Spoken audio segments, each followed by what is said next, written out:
This is news analysis coming to you live on Politics and Business TV Abuja. Good afternoon and many thanks for joining us on the program for today. I am Bunus Joanna Ray. The headlines.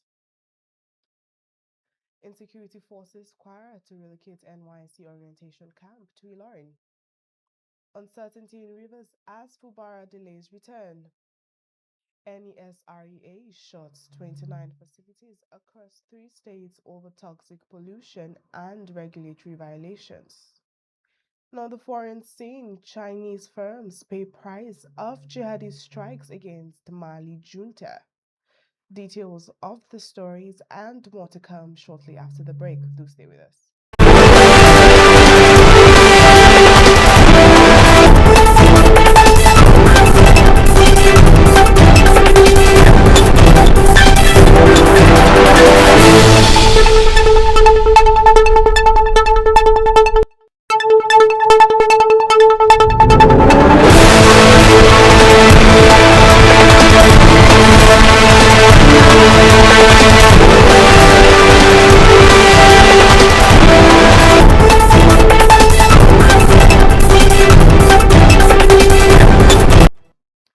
Recurring incidents of banditry, kidnapping, and other security threats have compelled the Kwara State government to relocate the 2025 Batch B Stream 2 National Youth Service Corps rotation camp from its permanent site in Yekpata, Edu local government area, to the Kwara State Polytechnic, Ilorin.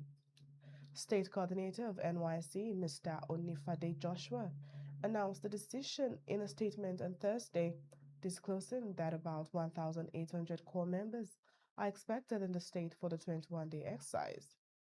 He assured prospective corps members and their parents of adequate security and the smooth exercise, noting that armed soldiers and other security personnel will be deployed to protect participants throughout the program.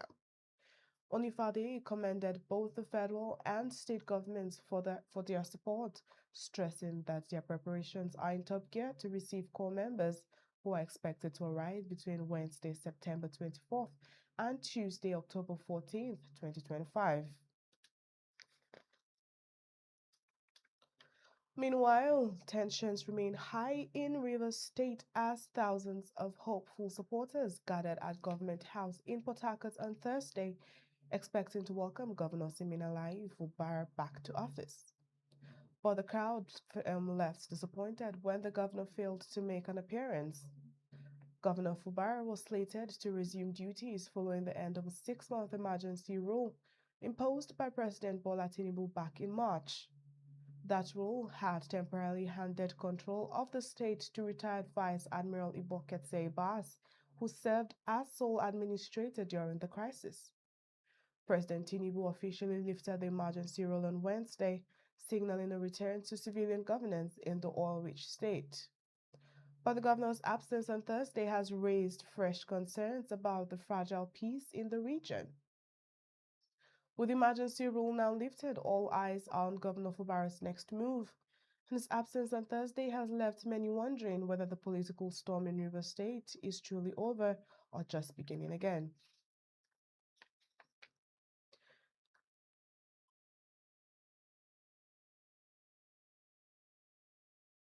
In another development, the National Environmental Standards and Regulations Enforcement Agency has shut down 29 facilities across Ekiti, Osun, and Ogun State due to serious environmental violations, including lead contamination linked to illnesses and deaths.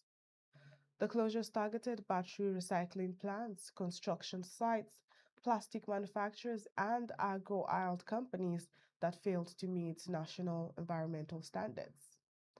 NESRI's Director General, Professor Innocent Barrico, said the enforcement was necessary to protect public health and stop operations that pose risk to local communities. Many of the sealed facilities were found to be operating without critical environmental documents such as environmental audit reports, permits, and impact statements. Violations included improper slag disposal, lack of fume treatment systems, unsafe battery handling, and failure to conduct health checks for workers.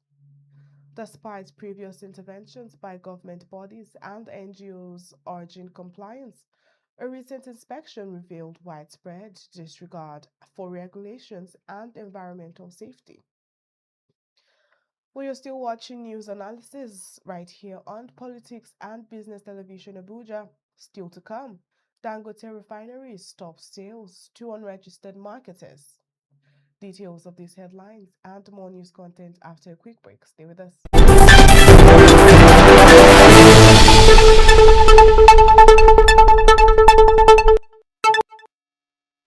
back and on Business Matters. The Dangote Petroleum Refinery and Petrochemicals Limited has suspended self-collection gantry sales of petroleum products as its facility with effect from Thursday, September 18th, 2025. This was contained in a mail correspondence obtained by the media on Friday, which was signed by the Group Commercial Operations Department of the company. The directive aims to promote wider adoption of the refinery's free delivery scheme for retail outlets and to halt sales to unregistered marketers, whether they buy directly from its depot or indirectly through other marketers. Dangote explained that the move was an operational adjustment aimed at improving efficiency, and the company urged marketers to adopt its free delivery scheme, which provides direct shipments to retail outlets. It also warned that any payments made after the effective date would be rejected.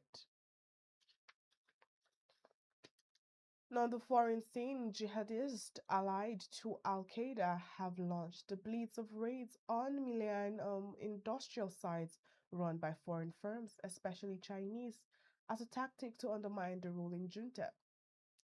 While present across wider West Africa, the powerful group for the support of Islam and Muslims, known by its Arabic acronym JNIM, represents the greatest threat to the arid Sahel region today, the United Nations says. In June, the JNIM warned that its world armed fighters will target all foreign companies that work in Mali, run by the army since back-to-back coups in 2020 and 2021, as well as any business doing public works for the state without its authorization. A recent UN report found the group's core ambition remains the creation of an emirate that could challenge the legitimacy of military regimes, force them to cede authority, and implement Sharia law or the Islamic legal code. And to that end, the JNIM's raids the West could allow it to establish a racketeering network that exports foreign companies undermines the legitimacy of the Malian government while kidnapping foreigners to ransom them back to their governments, the American Enterprise Institute said. And now for sports news, let's join Abel Sunday.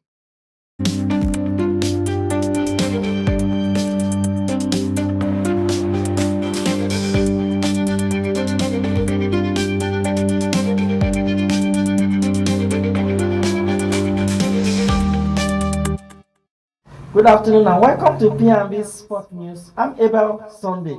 FIFA has officially opened a disciplinary case involving the South African Football Association SAFA and midfielder Teboho Mokoena. Mokoena was fielded in South African World Cup qualifiers against Lesotho on March 21st, despite being suspended for accumulated yellow cards.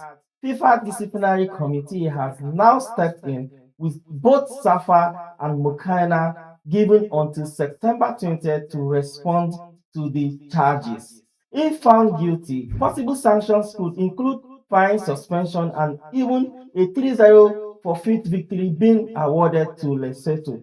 Interestingly, Lesotho did not file a complaint after the match. It's past the deadline for appeal, leaving FIFA to handle the matter independently.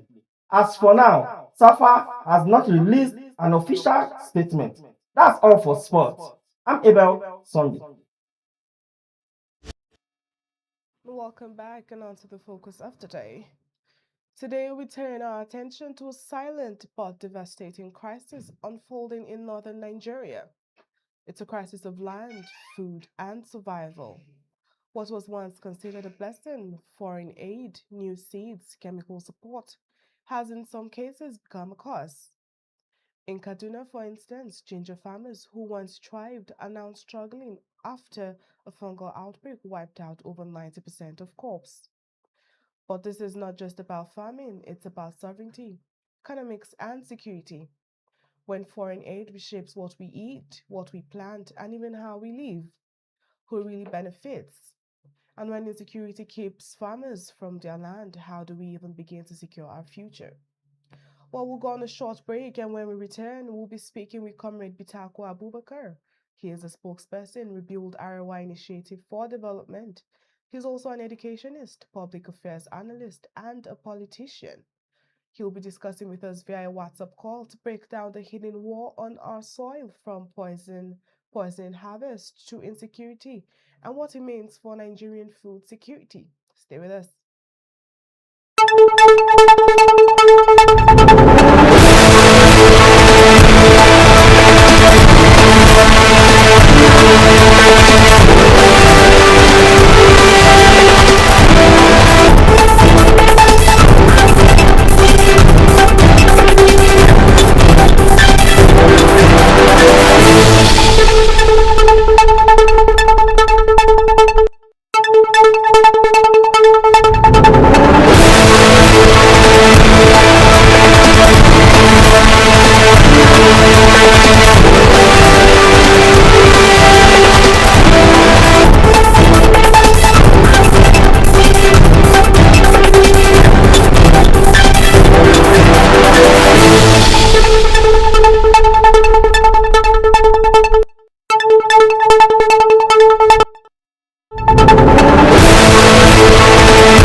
Welcome back. Good morning, comrade.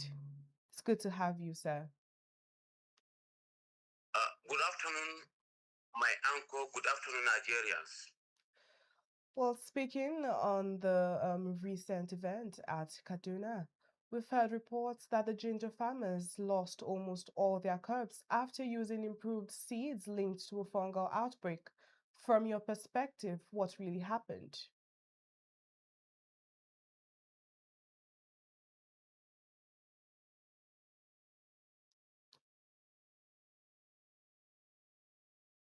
Hello? Hello, can you hear us, sir? Yes, I can hear you.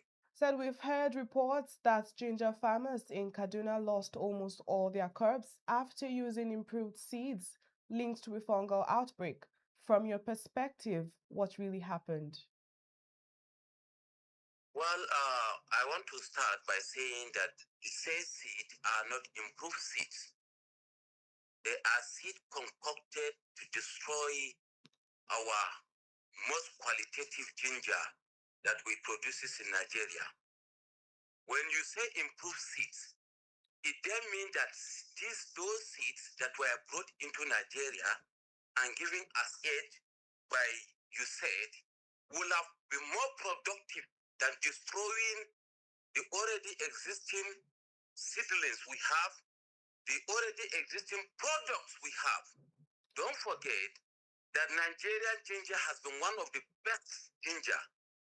And if you go back to record, we started exporting ginger from Kaduna, particularly Java local government area of Kaduna, far back 1912.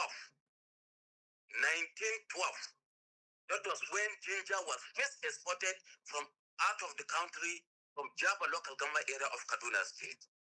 But surprisingly, and suddenly, we now, after the coming of this so-called external body, with a kind of hidden agenda, hidden agenda of, let's say, they are going to give aid to the ginger farmers. What turns out is the most negative result of it all. Many ginger farmers today, we cannot get ginger in Kaduna, not even the soil being fertile, not even the produce getting better, but the soil is not even it can no longer even accommodate our old seedlings. I am aware that many of these ginger farmers have died due to the losses, because most of them collect bank loans to go and invest. But at the end of the day, those that were getting about 500 bucks, 1,000 bucks, 200 bucks, 100 bucks of ginger ended up getting 10, 5, 20, as the case may be. As a result, many of them lost their life due to heart attack. And many of them that are alive, living, they have lost out of business. They have been pursued by their lenders. This situation is very unfortunate. This situation is very bad. This situation, I don't know even how to put, because it's like Nigerian government, through, let's say, particularly the Federal Ministry of Agriculture, are not up and doing. They have not allowed the community associations, particularly the Ginger Farmers Association of Nigeria and other community farmers association, to handle this issue effectively. And another point to argue is that our agricultural research institutes should be operative, should be up and doing, should be conducting research on some of these seedlings for at least a year or two. Having found out that maybe the result is positive, then they will not allow the farmers to take use of them. But in this case, we don't see it. That is very unfortunate. That is a high level of economic sabotage, not only to the farmers, but to the country, at the watch of the federal government. That is the most certain part of it. And the worst of it is happening in my region, that is northern Nigeria, where northern Nigeria is the hope of agriculture. And it is through the process of agriculture that Nigeria is where it is today. That is the most certain part of it. So before we get to speaking about the research institutes and the Ministry of Agriculture, you don't seem to think the crisis was just bad luck. Do you see signs of something more deliberate? It is never bad luck. Do you see signs of something more deliberate, like economic sabotage? You look, when you call it bad luck, I am a farmer. Bad luck comes when you plant and you don't take care of your farm. When you plant and you abandon the farm. When you plant, then there is a natural disaster. Let's say drought. Drought is a natural disaster that can affect any farm. Then headers, that is cattle, rearing into your farm. It is a bad luck. You understand? But this circumstance is orchestrated. It is orchestrated in the sense that the seedlings that are said to be improved are not improved. The seedlings are packaged in such a way that there will be no product, and as well the soil will be weakened forever. It is not bad luck, my sister. I am a seasoned farmer. It is never bad luck. It is a concoction, a deliberate concoction to sabotage, to kill the production of ginger in Nigeria, and to bring down the economy of northern Nigeria. Now, speaking on the Ministry of Agriculture and the local research institutions, can local research institutions and traditional farming methods offer alternatives, or have we gone far too down the dependency road? This is the role of Agricultural Research Institute is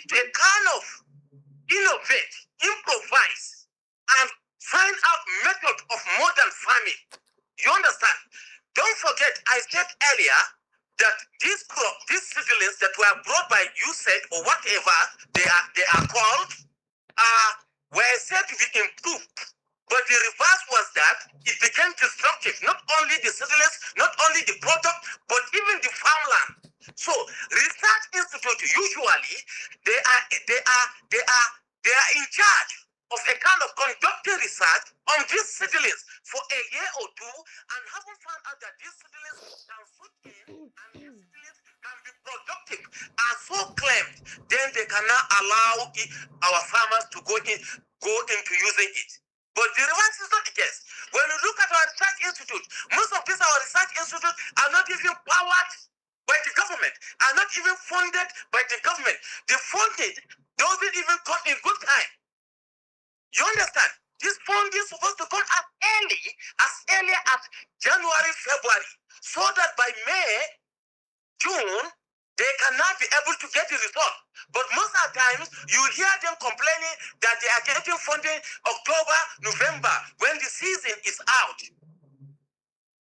You understand? Yes, sir. So we expect that agriculture, Federal Ministry of Agriculture, in conjunction with research institutions, should be well functional, should be operative, should be up and doing in order to provide food security and develop the agricultural sector in Nigeria to beat the international standard, not to create a kind of a porous window for external saboteur to sabotage our agricultural sector. That is very sudden, that is very unfortunate, that is highly discouraging, that is unpatriotism to the highest order. Sir, speaking on insecurity, how much of our food crisis today can be linked directly to insecurity beyond ginger, banditry, kidnappings, and violence? I rate it 70%. 70%. For the past 70%. As a farmer for the last 3 years, I've lost my farms through insecurity. And so many other Nigerians, it is on record that in Zamfara, in other areas of Borno, Kaduna, axis, Sokoto axis, but the farmers are taxed by bandits to pay tax before they are allowed to go into farming activities. That is another saboteur to the highest order. And when you track the records or the history of this banditry, they are externally sponsored. They are externally sponsored to bring down not only Nigeria as a country, but bringing down the economy of this our great nation, Nigeria, which is very unfortunate. Very, very unfortunate. So you spoke about Zamfara, Borno, and some other northern states. Some say destroying farms and scattering herders is not random, but a part of a larger strategy to weaken the north. Do you agree? 100%, 101%, I do agree. Because not only in the farming sector, some years ago, our textile industries in northern Nigeria, more especially in Kano and Kaduna, have been knocked down by external forces, by some foreign countries who have interest in, who want to take advantage of the population of Nigeria, you understand, by killing our textile industries. Today, we don't have one single textile industry. We were having Gaskia Textile in Kaduna and so many other textile companies in Nigeria, particularly Kano, Kaduna, but they are no longer into existence. When you go to these factories, particularly in the area of Sharada in Kano, they are all bushes now. When you go to Kaduna, the same thing. They are all bushes. The machines are obsolete. They are non-operational. The businessmen have been knocked down. Some have died because of the frustration in the industry. And now, Nigerians, these foreign bodies have resorted in importing their goods into Nigeria. They are taking advantage of Nigerian market, which is one of the greatest hope of in Africa. So what urgent steps should the government, communities, and even ordinary citizens take to reclaim our food sovereignty in Nigeria? For instance, the immediate step is we have a group, an indigenous social-cultural group, called Rebuild Arewa Initiative for Development, in which I am the spokesperson.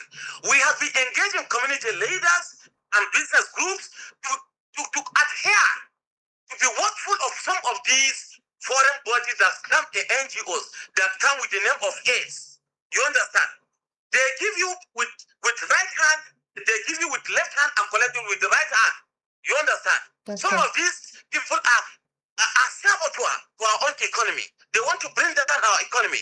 We urge our community leaders, our political class, our captain of industries to a kind of watch out, to be patriotic, not even watching out, to be patriotic citizens, not to be lured by these external bodies who want to bring up that. Because most of the times, captains of industries in Nigeria are paid huge amount, allegedly paid huge amount of money in the name of partnership. Then at the end of the day, they want to use them to be the agent of destruction in this country.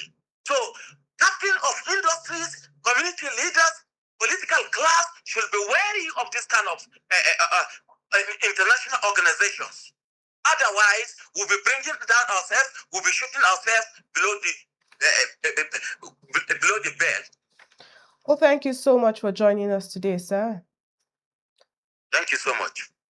Well, this conversation shows us that food security is not just about having something to eat, it is about dignity, survival, and sovereignty.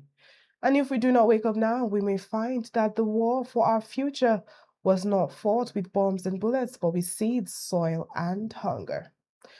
Well, that wraps up today's program, but before we go, the headlines again. Insecurity forces square to relocate NYC orientation camp to Ilorin. Uncertainty rivers as Fubara delays return. NESREA shuts 29 facilities across 3 states over toxic pollution and regulatory violations. On the foreign scene, Chinese firms pay price of jihadist strikes against the Mali junta. For more updates and in-depth analysis, follow Politics and Business TV English on YouTube and Facebook. Connect with us on Instagram, P&B TV English, and TikTok at pnb.tv.english. Remember to subscribe and stay informed. From me, Bruce Joanna Ray, it's bye for now.